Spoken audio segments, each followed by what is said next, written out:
Hello everybody and welcome back to a brand new episode of the F1 2021 Career Mode. Today we go racing at the Monaco GP for race number 3 of our F1 career and debut season here in the Haas F1 team. A rough start to the season. We had a decent outing in Bahrain, but then we went to the Spanish GP and just ran terrible there. The car was so understeery and Sector 3 we just couldn't get through there fast whatsoever, and then we spent a whole race looking at Nicholas Latifi's gearbox. It was probably the most frustrating race I've done in probably 4 or 5 years on an F1 game. So that was a little bit disappointing, of course, but now we come into a track that I really enjoy racing on here at Monaco, the tight city streets. The hopes are high, to be honest with you guys now, and hopefully we can finish in the top 15, top 16. That would be really awesome for our team here. So we come into the practice sessions and I was struggling a little bit once again with the understeer, and that's just the thing in this game. The cars understeer like they do in real life now, so you're really trying to adapt to that, and that's not something that I have been used to obviously in past F1 games, and I'm not a huge fan of cars that are understeery, so it's going to take a little bit I think for me to get used to this, but I think you'll see over the course of this episode I started kind of adapting to it a little bit better as well in Monaco. But there was one issue actually throughout the majority of this episode that I will mention here in just a few moments time when I'll show that on the screen. But at the end of practice 1 we beat our teammate, Mick Schumacher, on the same compound there of the medium tire, just by over a tenth, so times are pretty close. So we would do some more practice. I was trying some different setups, just trying to get a feel for this car, get used to the understeeriness here. I had a couple times where I hit the guardrail right there on the left, but what I'm going to talk about now is the issue that I've been dealing with this whole episode that I didn't notice till late in the race. Right here, look in the throttle input down there. So I'm completely off the throttle, but it's actually receiving throttle input on the game. Not much, but it was enough to make a little bit of a difference and just add on to the already understeery effect of these cars. So fortunately I would figure it out later in the race and fix it, but now we jump straight through into our qualifying attempt here in Monaco. Not wasting any time today. It was a very rough first lap. I binned it here after like an attempt and I just brought it to the garage, but now we come through late in the session. I had a lap up on the board, but it just wasn't good at all, and now this was the only shot I felt like I had right here to get anything good.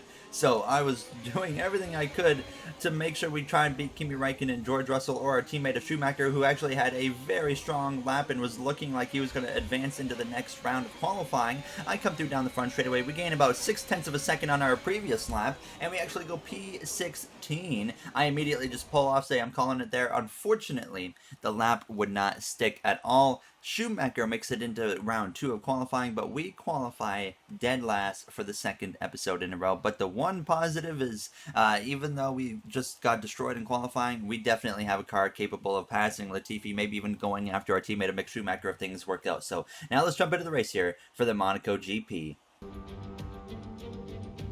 Formula One returns to Monte Carlo once again today, home to the world-famous Monte Carlo Casino, first opened in 1863. And, of course, a certain road race, first held here in 1929. There's no greater an occasion, no more valuable a win than the Monaco Grand Prix. The prestigious Circuit de Monaco then. It's not all that dissimilar today to the layout that made its debut almost a century ago. It's 2 miles and 19 corners through the streets of Monte Carlo, and although the average lap speed of around 93 miles per hour is the lowest of the season, the tiny margins for error make it the natural habitat of the safety car. Anthony Davidson joins me once again in the commentary box, and it's fantastic to have you with us here today, but I'm curious, as a man with experience out on the track, how do you stop those pre-race nerves from becoming overwhelming when you're lining up on the grid? But from the moment qualifying's over, you start to feel the adrenaline in your body build up and the buzz in your stomach as you anticipate the run down into turn 1. It's all a bit like going into battle, and the unknown situation makes you nervous. Those pre-race nerves are a good thing. The day you don't have them means that you don't care anymore. And of course you have to make sure that all the procedures are second nature to you, so that they're not taking up too much of your capacity. Let's run you through the driver grid order for today's exciting race. Good job yesterday from Valtteri Bottas. The Finn starts from pole position, edging out Sergio Perez, who lines up P2. As we continue through the rest of the grid today, we have Verstappen, Norris, Charles Leclerc and Ricciardo, Sainz, Vettel, Stroll and Yuki Tsunoda, Hamilton, Gasly, Fernando Alonso, and Ocon, Mick Schumacher, Raikkonen, Antonio Giovinazzi and George Russell, Latifi and the rookie. And with preparations almost complete, let's head down to the track.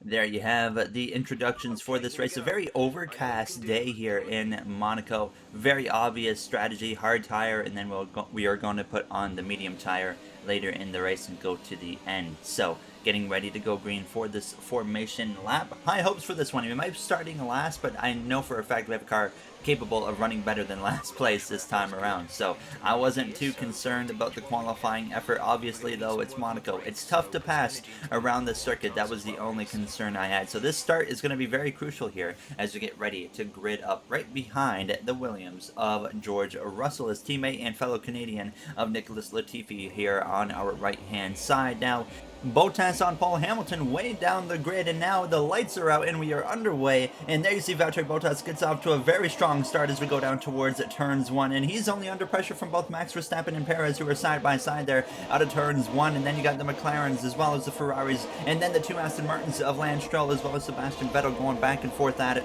You see Lewis Hamilton right behind the Aston Martin duo. Then you got the duo of AlphaTauri and then Alfa Romeo. And then you got myself, who was actually able to make a pass on Nicholas Latifi right there. So now up into 19th place we go. We actually got past him out of turns 1, but he was able to fight back there, but we were able to stay ahead of him. So Bottas off to a great start, and Lewis Hamilton is really in need of just something to happen, because it's going to be, no matter what, how fast your car is, going to be very hard for him to work his way through traffic here to get up towards at least the podium now, as the 2 Red Bulls trail that Mercedes driven by Valtteri Bottas, now trying to make sure he remains in that car for the next season of the career mode as we go down into this chicane. So P19 after the first half a lap or so, you can see some oversteer right there on the car, but overall it felt pretty good, and I felt like I was starting to really get a feel for it now, as I was still dealing with the throttle input issue at this point. Like I said, I didn't realize it till very late in the race, unfortunately, now, and it was only a little bit of input, but it was still enough to make a bit of a difference now as we come through to lap 3. It's enabled,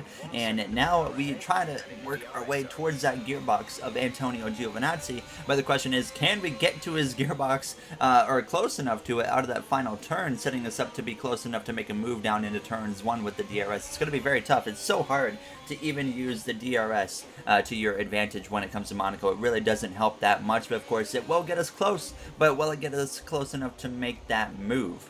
So hopefully we can get close enough, or what we have to look at really is just the idea of trying to do the undercut. In lap 6 of this race, I was already kind of looking at the whole undercut idea now. So Mick Schumacher, he had a great qualifying effort, but unfortunately he dropped down to P17 on that opening start. So unfortunate for him here. Now it's actually up in front of us. Lewis Hamilton has an engine expire, and then you saw the 14 of Alonso get a piece of it. He loses his front wing. That's the second time now in 3 races he's lost his front wing. Hamilton all of a sudden out of the Grand Prix here in Monaco. Now, as we continue on our way, we gain 1 spot, of course, there, and move up into P18 right behind Giovinazzi, but now Alonso is holding up this whole line of cars, Raikkonen, Russell, Schumacher, Giovinazzi, myself, and that's going to allow Latifi to run us down as well. But as it came through now towards the pit lane, he, of course, would come in and make a pit stop now, as I do believe he could potentially even try to stretch it to the end, because he did put on the hard tire. So I think Alonso should still make it to the end of this race, and it won't be the end of the world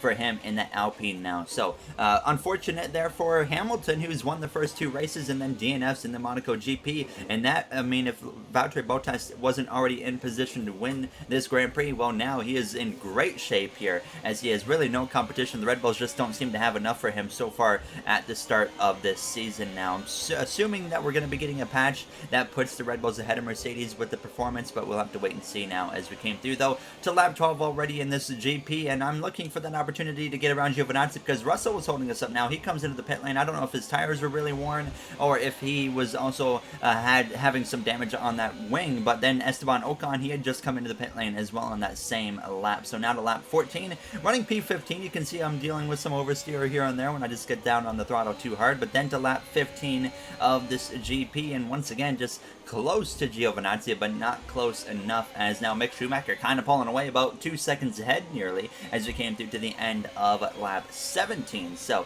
Ocon was not far behind us. He was actually running us down pretty quick. He had to get through Nicholas Latifi first to be able to get to us, and he was about 2 tenths behind Latifi. So now as we came through to lap 18, I said, you know what? Undercut time. This is our only chance to get past Latifi and even Schumacher. So I come in here a couple laps earlier than what I needed to, but I was confident the medium tire would no problem make it to the end of this race still. So hopefully we have just a calm, cool, and collected pit stop here and no issues whatsoever. Now, as you see, George Russell, he is probably going to be able to pass us here before we come out of the pit lane, and I can hear him go by already. So we get out of our pit stall, and Russell is long gone now. So back down to P19 for the time being, but now it is crucial we lay down a couple really good laps to make sure we're ahead of especially Antonio Giovinazzi and hopefully even our teammate of Mick Schumacher, who comes into the pit lane with Giovinazzi and Nicholas Latifi here on lap 21. So I really pushed hard through this final sector. I kind of abused the track limits a little bit. I don't think I went too far with it, but definitely was right on that fine line, I think. So out of the penultimate turn, down into the final turn, here's a moment of truth. Schumacher, he's just coming out of his pit box. Now Latifi's just going in. There goes Giovinazzi coming out, and we are going to get both of these guys. We go by, no problem whatsoever, not even a competition. We are way ahead of Schumacher and Antonio Giovinazzi. So now we were over 3 seconds ahead of our teammate Mick Schumacher, just showing the difference that this undercut can make when you put on a softer compounded tire, of course. So we were looking good, but I can tell you right off the bat, you can see right there, this is kind of when I noticed the throttle input issue, and I zoomed in on it right there. When I was fully off the throttle, it was saying I'm on the throttle. So that was very annoying, but I kind of noticed it right there and then kind of didn't pay too much attention to it. But when I noticed it even later on, that's when I finally decided to do something about it. But Schumacher was closing on me very, very quick. It was over 3 seconds when he came out of the pit lane. Now less than a second and a half separates the two Haas rookies now in this final sector with 15 laps to go in the Monaco Grand Prix. So definitely been a lot more successful for us so far today than Spain was. So hopefully we can cap it off here now within these closing laps. Raikkonen and George Russell both losing time to us there in 14th and 15th. So I'm not sure exactly why all of a sudden we were able to start closing in on them. I don't know if it was just because we pitted a little bit later than both of them, but we were definitely closing the gap to both Raikkonen and George Russell. So I was hopeful that we could maintain this pace now as we come through on lap 27. Just a little mid-race or late-race update. Bottas continuing to lead the way over Perez, who's not far behind. You can see how close he is, and then Verstappen about the same distance behind Perez that Perez is to Bottas. And then we go back a little bit further, you got Leclerc running great here. Ferrari really struggled last episode in the Spanish GP, but Lando Norris, Daniel Ricciardo running P5, 6, Sainz 7th, Gasly 8th, Vettel and Stroll, the Aston Martin duo, round out your top 10. Then you got Yuki Tsunoda, the rookie there for AlphaTauri in P11, Ocon, Alonso, the Alpine duo, 12th and 13th. Then we go to Russell, Raikkonen, who's not far behind him, close enough to potentially use DRS to his advantage on that front straightaway, but then you come down to me, who's trying to chase these guys down, and Schumacher not far behind me as well. Giovinazzi and Latifi way far back. Latifi has no pace whatsoever here so far in this Monaco GP. Of course, we had more pace than Latifi last time out in Spain, but it was just that final sector that got us every time to where we could not ever seem to pass Latifi. But now to lap 30, 10 laps to go in this GP, and now less than a second and a half about between myself and Kimi Raikkonen, and then about 2 seconds to George Russell. So this fight isn't over. We're bringing Schumacher with us, of course. Schumacher right now, it was just downright faster than me, but we're at Monaco. We have that advantage where it's just so tough to pass. So now at the end of lap 30, coming to 9 laps to go, less than a second between myself and Raikkonen. We have the DRS to our advantage now to lap 32, and it's just a 4-car battle here with Russell, Raikkonen, myself, and Schumacher, but Giovinazzi as well coming up into the mix now, as you can just see how much these guys are just kind of quote-unquote off the pace compared to myself as well as Mick Schumacher. But now to lap 33, of course, we're struggling to make this pass on any of these guys. Now is actually behind us. It's Giovinazzi, who's had an engine failure. You can't really see it here because this is the only replay angle I could get of him, but he was having an engine failure in the Monaco GP, so we would continue on. No safety car now. Only one safety car this season so far. That was in the first race in Bahrain now. So unfortunate for Giovinazzi now, as I have a little bit of grip loss right there. You also might notice that the front runners are getting closer and closer to us. We might go a lap down before this race comes to an end. And before we get to about 6-7 laps to go, Jeff comes over the radio with an announcement once again. Don't panic just yet, but we've seen a problem at our end. We're looking into it. second episode in a row where just like, hey, don't panic, something's going on with the car. Obviously, I'm not sure exactly what it could be at this point, but he would, of course, clarify here moments later as we were going down the front straightaway. It looks like we're experiencing an ERS software glitch. That's all he said, an ERS software glitch. So now I can't even use the ERS in my car. I mean, it's probably the best track on the planet in the F1 schedule to not be able to use ERS. But fortunately, within a lap, again, just like last episode, it was fixed. So I had my ERS back by the time it came to lap 35, and we still have this radio message stuck on our screen. But now, coming up to 2 laps to go, Schumacher just got lapped by Valtteri Bottas there in the Mercedes. Of course, we don't want to be right in Valtteri's way, but now I'm realizing here, we're about to get a blue flag with 2 laps to go, and what could be the final lap for us in the Grand Prix. I have to get on it, so we're right on the back of Kimi Räikkönen here on his gearbox out of the final turn. We have the blue flag, but here's my opportunity. This is the closest I've been all day to anyone's gearbox out of the final turn. So we have the DRS, we're fully overtake on ERS, and we lunge up the right-hand side on Räikkönen, and we complete the pass and move up into 15th place. So now, finally, Räikkönen, he would actually give up the spot to Bottas, let him through, and now I would as well. And I kind of got lucky right here in the spot where I was able to do it, and I just let him go. So now this is the final lap of the Monaco GP for us. Bottas in great shape coming through into the final few turns out of the penultimate turn, and Russell backs out of it, lets Bottas go. We have a great run out of the final turn, overtake mode on, and DRS contact. We're door banging as we go down the front straightaway, and we cross the line, and we actually get Russell at the final seconds, and we end up P14 in the Monaco GP. I did not mean to make contact with him whatsoever. It was just I was full throttle. I lost grip. We do get driver of the day, but just the fact that we kept it going in the right direction was incredible. But now here we go for the post-race celebrations. But they've come through to take a stunning victory.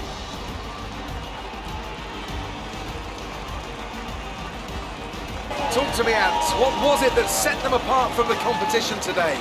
Well, I honestly feel it was down to the driver and car today. I mean, we can talk driver skill all day, but if you don't have a solid team to back that, you're never going to get anywhere. When you hit that sweet spot of having both an excellent driver and an incredible car, that's when you see results like those we witnessed today. And I can see the drivers starting to approach the podium for the victory celebrations. A real team victory today. Everybody played their part. Congratulations then to Mercedes, your race winners today.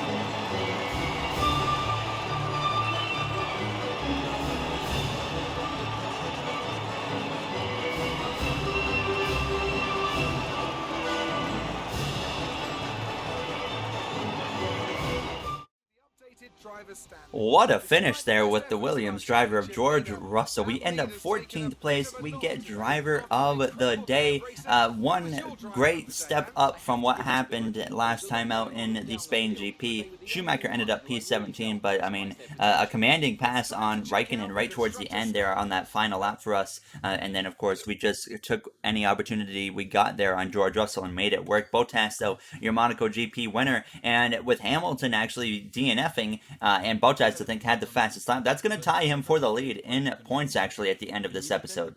I'll show those in just a second, but we were making some more R&D upgrades heading into the Azerbaijan Grand Prix, another track I really like, so I'm excited for race number 4. But as always, if you guys enjoyed, you know what to do. I would like to thank you all for taking the time of your day to watch this episode. There you see the point standings there, so it's a tie up front. And of course, I would like to say thank you to the Go On Racing members on the channel of MJ, Joseph 9001, Timothy Arline, Bubba Jr., Brett Durward, Dark Gengar Gaming, AJ Vasura, Russell Dixon, Kenneth Barnett, Dana9302, King Matt XL, Speed Demon 341, as well as Illinois Diecast. I appreciate your guys' support so much, and I'll see you guys in the next one for the Azerbaijan Grand Prix. Have a great day, everybody.